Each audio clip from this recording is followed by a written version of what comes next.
a second as we go through. Ooh, they're going at a good pace. But yeah, in the meantime, here we are looking at another one of the Rovers. Yeah, that's AACT heading up the hill past the broadcast booth. As we mentioned, one of our perennial stalwart powerhouse teams that always continually, year after year, finish and walk away with some kind of awards. They're a team to beat. They've also, as we mentioned, they tackled the wheel design challenge when it was optional. So when it became mandatory, they felt like they were a little step ahead because they had been doing the wheel design challenge for years to come. So we've got the high school team on the course, as well as one of the university teams, Middle Tennessee State University right now. Right, MTSU just passed us as they head to Martian-themed obstacles. MTSU, also from Murfreesboro, Tennessee, just up the road a piece. And they once again come back here after year. Last year they brought 2 Rovers, and actually I'm not sure if they're going to race 2 Rovers or not. You'll see. I know they brought 2, but a lot of teams aren't able to grab and get 2 on the course, whether it's because of some kind of issues with their Rover. Maybe they weren't a safety issue. We will absolutely keep a Rover off the course if there's any kind of safety issue. So one thing is sharp edges, anything that's sharp and pointy and prodding. If that's the case, you can either fix it in the pits or you just have to sit. MTSU is making a good pace here. There we go. Wow, look at that. They crossed in a really good time. Holy smokes, that's 6 minutes and 28 seconds unofficial time for the team from Reno, Nevada. We're going to have to keep an eye on see how many penalties they incurred on that one. But that was a really good race for them. Absolutely. Yesterday, they'd be good enough to bump them up the leaderboard. We'll see, they were in 6th place yesterday on our leaderboard, and they had a final time of 12 minutes, so they've shaved nearly half their time. Yeah, they were at the raw time, let's see, for them was 10 minutes, 27 seconds. That's 4 minutes off their time on that run. That was a fantastic run. In the meantime, we're joined by another one of the team members from Middle Tennessee State University up in Murfreesboro, Tennessee, making the short trip down to Huntsville today. First of all, if you would please tell us your name. My name's Kelly Maynard. Hello, Kelly. And what year are you in school? I am a sophomore at MTSU. Okay, and what was your role when it came to designing this buggy? I did the majority of the machining of the parts for the wheel and some of the other areas that we changed between the year. Over the year. So was there a lot of design changes from the beginning of the year to before you got here? There's quite a few design changes, especially when it came to the wheel, of course, but we also modified our steering and a few other minor aspects on the on the Rover. What were some of the initial problems?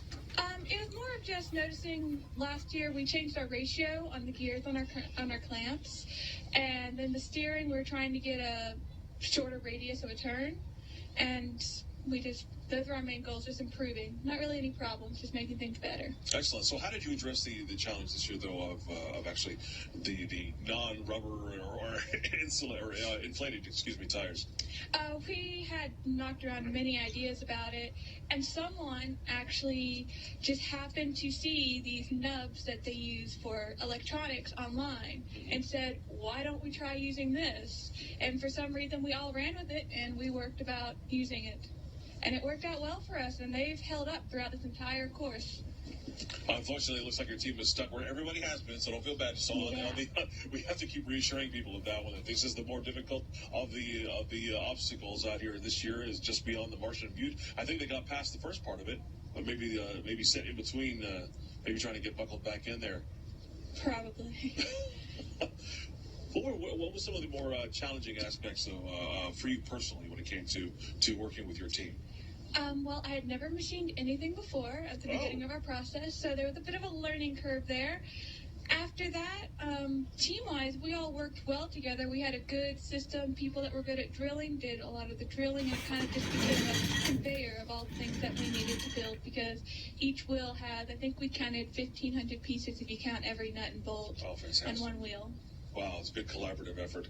All right, well, stay with us just for a few minutes. We're going to talk to you again, but first we want to head back down to the starting line where Barbara Joe is standing by with our next team. Here I am. We're down here with the team. Come here. What school are you from? University Garden High School from San Juan, Puerto Rico. And what grade are you in? I'm senior. Very good. Is this your first year to compete? Yeah, it's my first year. This is my second year competing. Very good. How did you do last year? Well, we won first place in high school division. Very good. So I hope you have a repeat this year. Hope it goes well. Do you feel pretty good about your buggy here? Yeah, it's pretty well designed. There are pretty good wheels, and I think we can win this race. Excellent. Very good. Well, good luck. I hope it goes well, and y'all have fun. Thank you. Thank you. We appreciate that. Once again, it's great to have all these excited roving reporters joining us at the start-finish line as we watch Team 8 from Middle Tennessee State University, one of their two teams that they bring typically year after year. However, they're only going to be able to race one of their rovers, and we're joined in the broadcast booth by one of the young ladies from Middle Tennessee State University. So yesterday, you guys were at the completion of the race day, first day of racing. You are in fourth place on the leaderboard. You finished with, after incurring penalties, you finished with a total time of 9:36, just a minute over the third place team, just right out of contention for prizes and awards in terms of first, second, third place. But it's not a combination of your race scores, and you picked the best one from yesterday or today. So right now, struggling a little bit to get through some of the Martian terrain obstacles. So you still want to finish the course. You still want to post the best time you can, but obviously today's won't be as good as yesterday's. And so one reason I'd like to get some ideas, what kind of changes did you all make to this rover to try to improve it to beat yesterday's time? Well, we changed the gear ratio before the rover competition, and then after going through it, we changed it again overnight, especially with our goal of getting over that hill. Other than that, we had to do a minor fix on the steering. It got a little out of whack at one point, and that's really the only changes we made. That's good, though. I mean, you had a great run yesterday, coming in the unofficial time for yesterday's race at fourth place, so I can see there wouldn't be too many changes. With a great time, that looks like yesterday's time of 9:36 will stay. We want to hopefully wish the best luck that they can finish their second run today. But this is just the one rover that you brought out of two. And so what was the decision, the reasoning for only running one rover? Mainly because we had another rover that we were planning on coming in with, but we didn't want to rush it at the very end and show up with something that wasn't 100%, we were on board with. So we just decided we'd go with one rover this year and then just have two amazing rovers next year. Oh, yeah. I can see already encouraging and planning and preparing to come back next year, knock it out of the park. Your all's team has always been, once again, local team from Tennessee. We had 10 teams registered and participating from Alabama as we watch a team struggle a little bit with the steep incline, that 20-degree angle.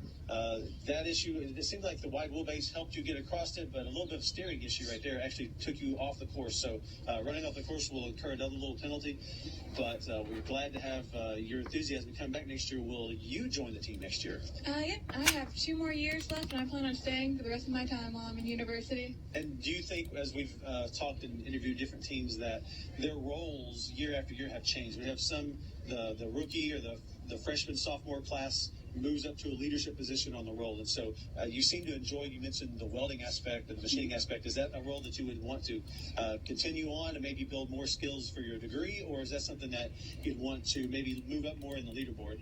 As we watch one of our teams start from the start-finish line, what would your role be, you think, going forward? Well, actually, our current captain and co-captain will have both be graduated by the end of May. So it's planned that I should be the captain this next year.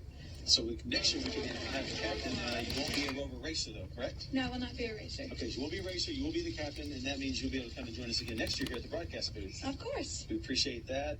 Wonderful having you here again. Want to wish you the best of luck. Look forward to seeing your team at the award ceremony tonight. And thanks for joining us. All right, thank you very much. Appreciate it. Thank you. Excellent. So, Team 5 on the course. They're from University Gardens High School in San Juan, Puerto Rico. I'll tell you what, I recognize that name. Making good charge of it once again. University Gardens actually, once again, another stalwart powerhouse team that's won this in years past, back to defend their titles. They're currently in third place on the high school leaderboard. Absolutely. Third place currently high school. 9:11 was their fastest time on the course from yesterday, and they're going to try to beat 9:11. Now, here's the interesting thing that I actually just looked down and realized that they were not, earlier we've been touting Greenfield High School, but they were not actually the fastest raw time. The fastest raw time was Colegio Nuestra Senora del Perpetual Socorro out of Puerto Rico, with a time of 5 minutes, 51 seconds. However, they incurred more penalties, which unfortunately dropped them into 6th place. So Absolutely. when they run later, we'll have to keep an eye on them. In the meantime, once again, University Gardens High School actually had the slower time, but fewer penalties, so they are currently, as I said, sitting in third place. We're watching NTSU Mitsu in some parlance, depending on who you ask. Now heading up the final uphill slog, getting to the top of the hill where they'll be able to roll down the backside towards the space shuttle. Here they come once again, pushing and straining. But the good news is they can let gravity take over here in just a few seconds. Absolutely. Got just a few more obstacles on the back stretch there. Gravity will help. And that all ties back into the idea this is a difficult course not only to traverse, with the Rover, but also physically difficult and daunting for the drivers. When they finish this course, they're tired. And they did this yesterday. But I'm tired just watching. Yeah, we get tired just watching it. So the one thing that the teams try to do is switch the Rover drivers out and have some fresh legs, basically. And we've also heard today, and the same thing last year, is a lot of teams will employ some kind of training regiment, as well as use people on their Rover team who are considered athletes. I know yesterday we heard there was a university soccer star, I won't say soccer star, soccer player. Right. We heard, I think the LSU team has one of their swimming, someone from their swim team. And Right. Swimming is swimming and soccer. Those are both definitely physically fit activities. As we watch Middle Tennessee State University cross the finish line, able to finally get across the course. Their time won't be as good as yesterday's time, but that's okay because it's not a combination of the scores. Yeah, And if you go back to University Gardens High School on the course, working their way through the lunar-themed exhibits here at the United States Space and Rocket Center in Huntsville, Alabama, and University Gardens, one of our many teams from Puerto Rico. Making great time there. Yeah, they're making great time.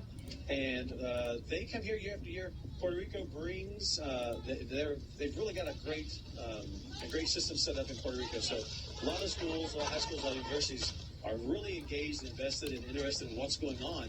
And they can all come to Rover Challenge, but getting funding to get here is a different thing. And so they actually have a set of heated races where they will vie for competition on Puerto Rico, and then the top winners can get funding to come here. And everybody can come, but if you want funding, you got to win those heated races. Well, they've got a great, as you said before, they got a great support staff. So University Gardens is actually setting a really good pace. We're going to keep an eye on them, but Brian is standing by at the starting line with our next group. Brian? Yeah, thanks, Bill. I'm here with Zach and Reagan from Team 32 from Fairhope High School. Zach, tell me about your run yesterday. We did pretty good yesterday. We were